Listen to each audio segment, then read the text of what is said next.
Hello student, welcome to Prayashi edu. So student, आज हम सीखेंगे स्कॉलरशिप एग्जाम 8th स्टैंडर्ड की जो 12th ऑफ अगस्त 2021 में हुई थी और मीडियम है इंग्लिश। और आज हम सीखेंगे फर्स्ट लैंग्वेज और स्टूडेंट ये है सेट ए। तो शुरुआत करते हैं आज के हमारे इस वीडियो को। आई होप स्टूडेंट कि आपको ये जो पेपर है ये आपको इजी गया होगा। तो let us check your answers with me. First है instruction for the question number 1 to question number 3। Read the following extract and answer the questions. So हमें यहाँ पे एक पैराग्राफ दिया है, देखते हैं क्या है पैराग्राफ में। Education as Mahatma Gandhi described it is the tool for the development of consciousness and reconstitution of society. Since independence, India has stressed reforming and reconstructing the educational system as a part of the state intervention. The National Policy on Education 1986, which is held as a landmark in the Indian educational system, provided a comprehensive framework to guide the development of education in the country. The NPE and its program of action was again updated in 1992 through similar consensual process involving all the state governments, resource organization and educationists. What has been worrying the critics and educationists alike is the non-fulfillment of one of the NP objectives. Education of girls. It has been stated in the NPE that the education for all meet should have a strong gender focus, as education for all by definition is gender inclusive. So student, इस paragraph के ऊपर आधारित हमें कुछ question पूछे गए हैं।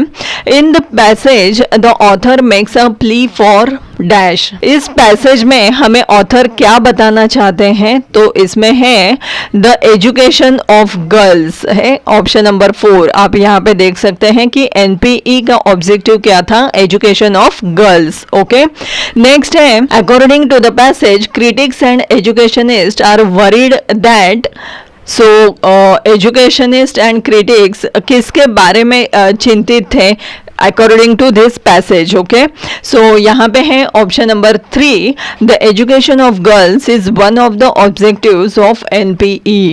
okay, next है complete the following sentence. the national policy on education provided dash. so यहाँ पे सही जवाब क्या है स्टूडेंट, तो यहाँ पे देख सकते हैं आप कि हमें दो पेयर दिए हुए हैं, कहीं पे एक है कहीं पे 2 है। सो यहाँ पे ऐसे कौन सा जो ऑप्शन सही होगा, the national policy on education provided, क्या प्रोवाइड करती थी एनपीई, तो इसका सही जवाब है option number A, first, guidelines for the comprehension of education in the country, और क्या हमें देती थी a comprehensive framework for the development of education in the country, A and B. इसका मतलब यहाँ पे ऑप्शन नंबर 1 जो है वो सही जवाब है, A and B. Okay, next question है instruction for the question number 4 to question number 6।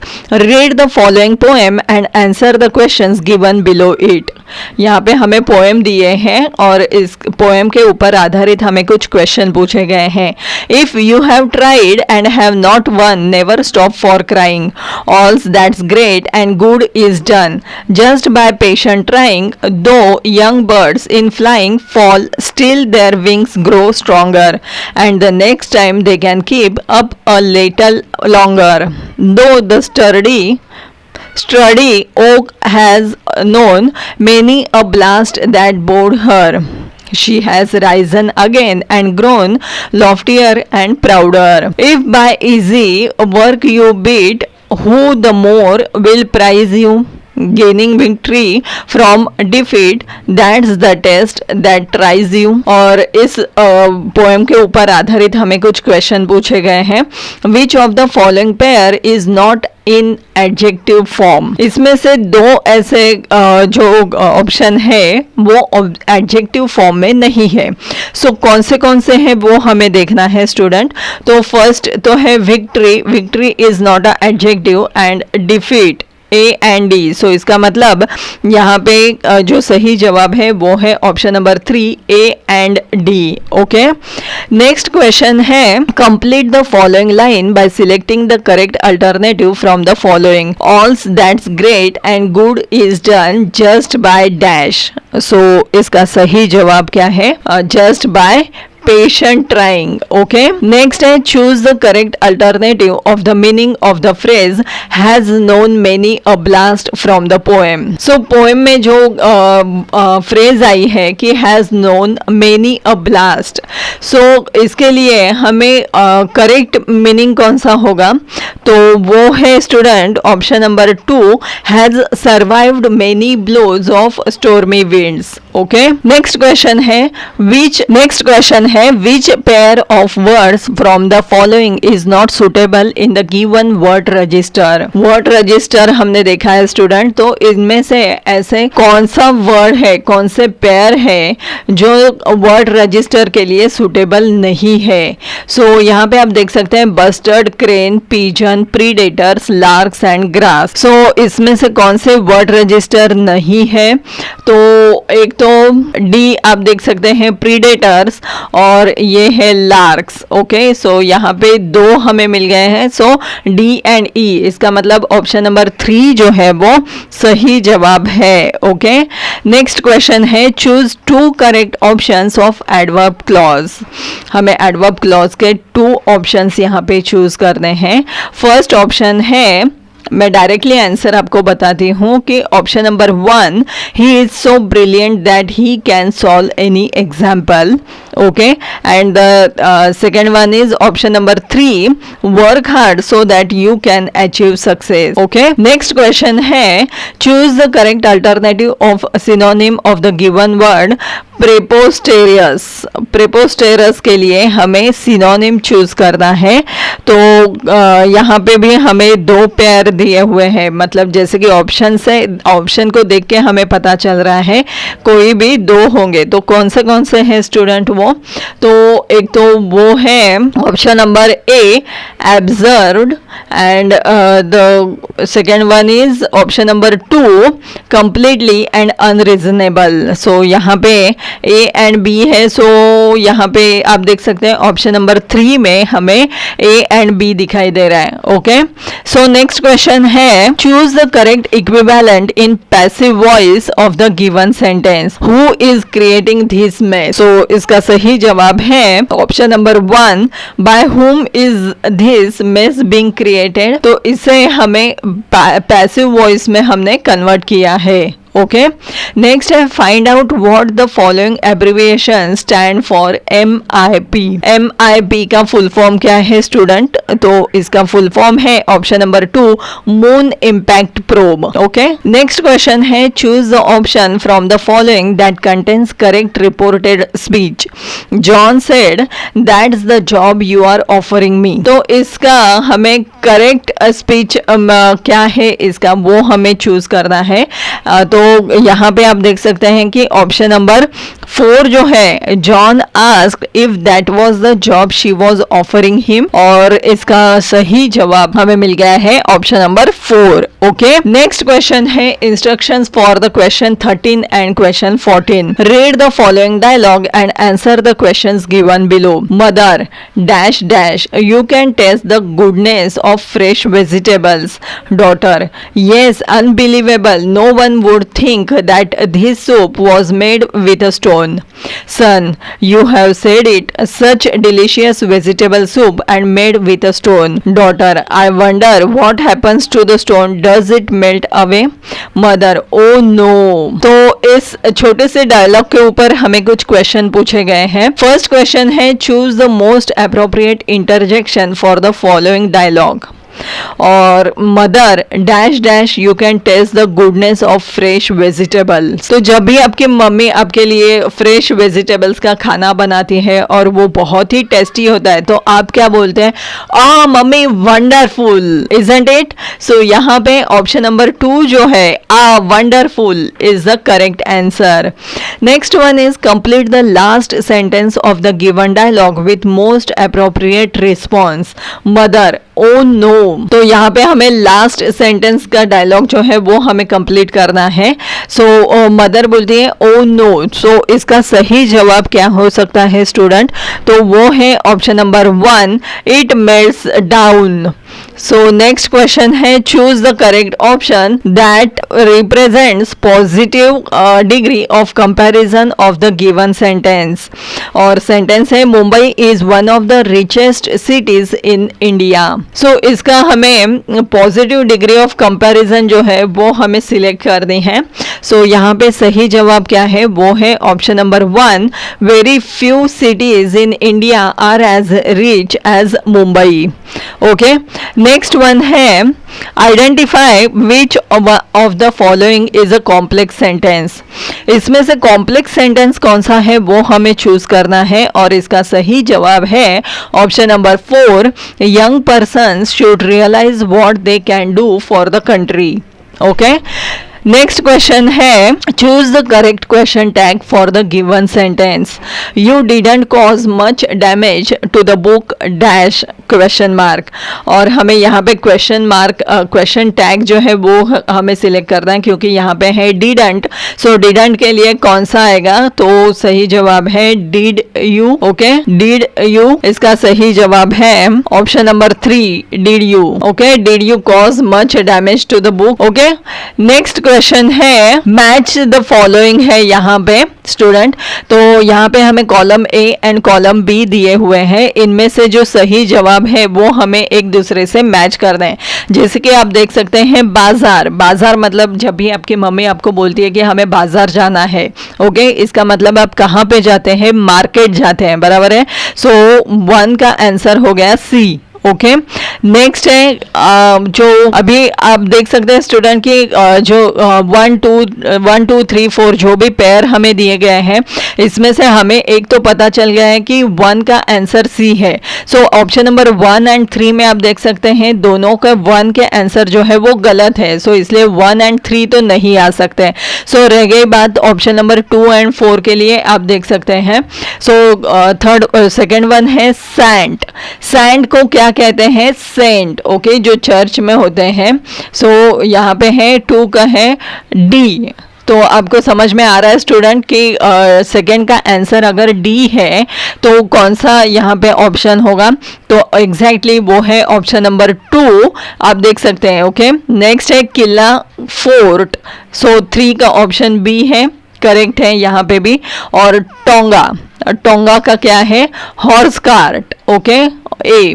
सो हमने सही गेस किया था, option number 2 is the correct answer. Okay, next question है instruction for the question number 19 and question number 20। So study the advertisement and answer the questions. हमें यहाँ पे एक advertisement दी गई है जो कि एनर्जी फेयर पे है, जिसमें informing the citizens on energy saving and renewable energy for a smarter and brighter future. Okay, इसमें सिटीजन्स को इंफॉर्मेशन देने वाले हैं कि इम्पोर्टेंस ऑफ एनर्जी सेविंग क्या होती है और इम्पोर्टेंस ऑफ रिन्यूएबल एनर्जी क्या होती है।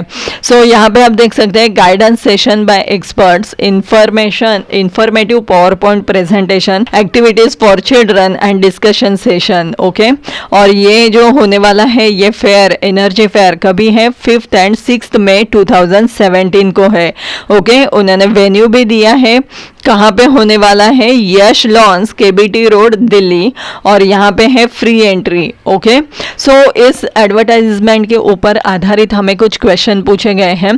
फर्स्ट है what is the theme of the given advertisement. So student, जैसे कि आप देख सकते हैं कि यहाँ पे दो आंसर्स होंगे, क्योंकि यहाँ पे हमें फर्स्ट लाइन में देखा कि informing the citizens on energy saving and renewable energy, मतलब दो चीज़ों के बारे में वो सिटीजन्स को इंफॉर्मेशन देने वाले थे।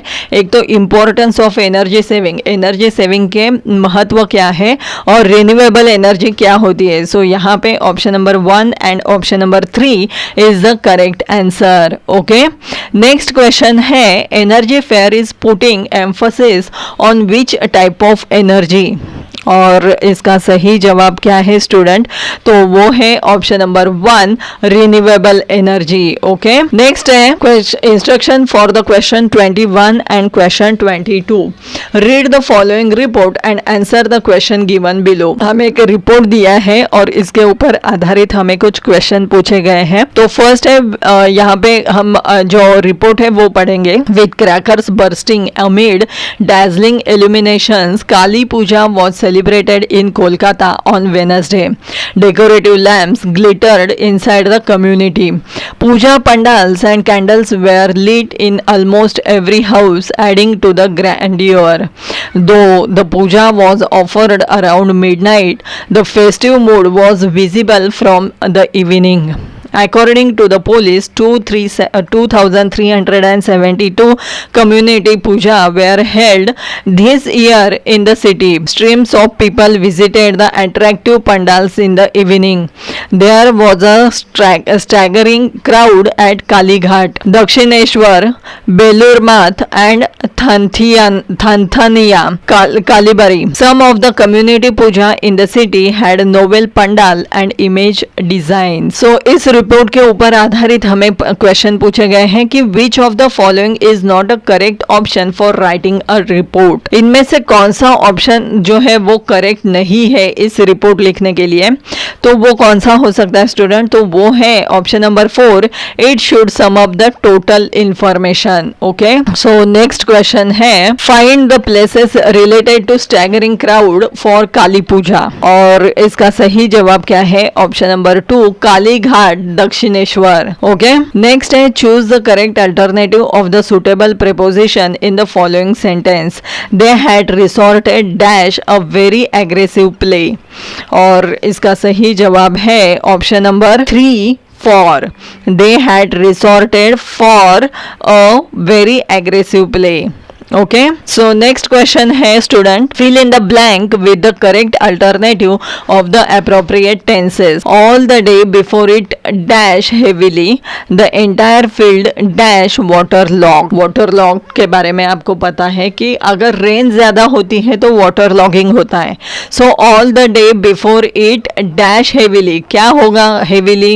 Obviously rain रेनी सीजन है तो रेन होगा। ओके, सो लेकिन यहाँ पे इट क्या आएगा सही जवाब स्टूडेंट, सो वो है हैव रेन। ओके, सो ये है यहाँ पे आएगा हैव रेन्ड, क्योंकि ऑल द डे बिफोर कहा है। ओके, मतलब पास्ट हुआ है, ऑल द डे बिफोर मतलब पास्ट हुआ है, इसीलिए यहाँ पे रेन्ड आया है। ओके, ईडी लगाया हुआ है, और the entire field dash water locked, और इसका दूसरा जवाब क्या हो सकता है कि हैड बिकम।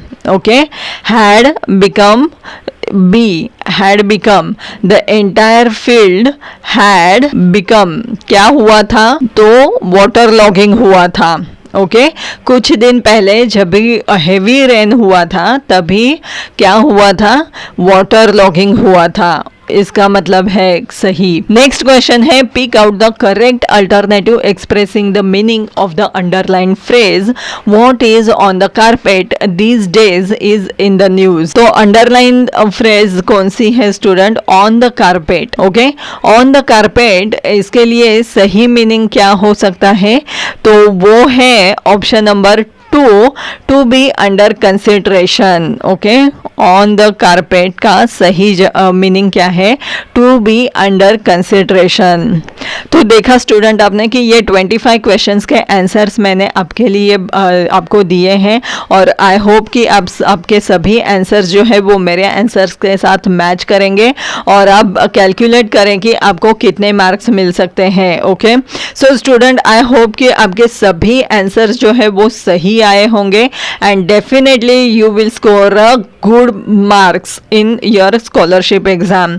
सो स्टूडेंट, अगर ये वीडियो आपको पसंद आता है तो इसे लाइक और शेयर ज़रूर करना। So student, thank you for watching this video.